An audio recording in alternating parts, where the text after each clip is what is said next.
Here's your Forbes Daily Briefing for Friday, February 9th.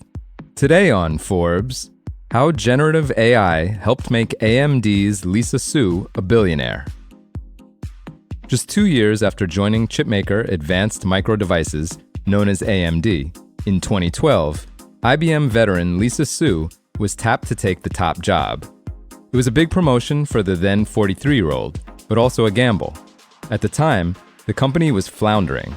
It had laid off around a quarter of its staff, and its share price hovered around $2.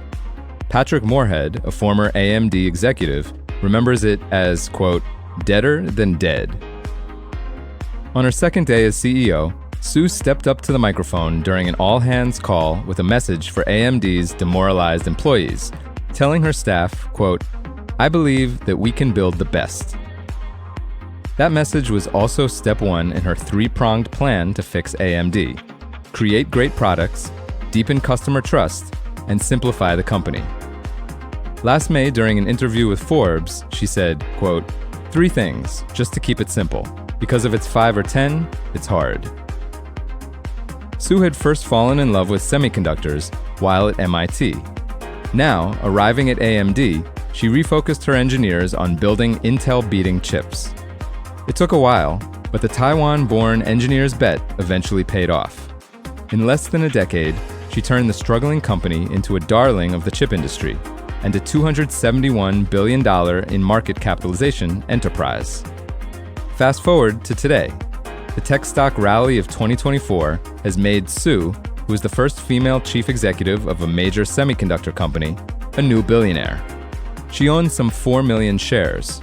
While that's a tiny 0.2% sliver of the company, those shares, along with options she's been awarded, account for about 3/4 of her $1.1 billion fortune.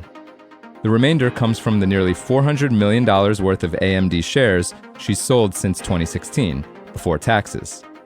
When Forbes featured Su on the cover in May last year, she was worth $740 million. AMD's shares have soared by more than 75% since then, and by more than 1/4 since the start of the year. That makes Su, who is 54 years old, one of just 26 self-made U.S. women billionaires, a group that includes former talk show host and media entrepreneur Oprah Winfrey, Arista Networks CEO Jayshree Ullal, and former Meta Chief Operating Officer Sheryl Sandberg. And she's one of just 26 so-called hired hand U.S. billionaires, including Ullal and Sandberg. Su immigrated to New York City from Tainan, Taiwan, when she was 3 years old with her mathematician father and her mother, a bookkeeper turned entrepreneur who launched an industrial supplies wholesaler. In 2020, she told an interviewer, quote, I would say I'm a New Yorker at heart. She also said she was always someone involved in math and science.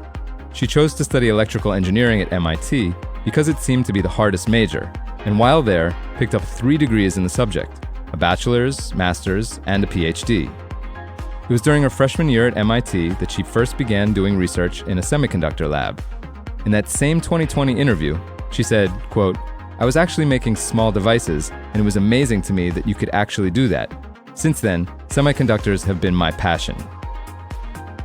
Before joining AMD as a senior vice president and general manager for the company's global business, she worked at IBM for 13 years in various engineering roles, and then moved to Freescale Semiconductor in Austin, Texas, taking on multiple leadership positions, including Chief Technology Officer.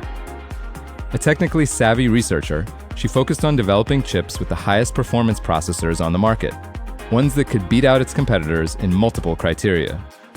Under Su's guidance, AMD engineers took 3 years of tinkering to create the super-fast Zen chip architecture, which it launched in 2017.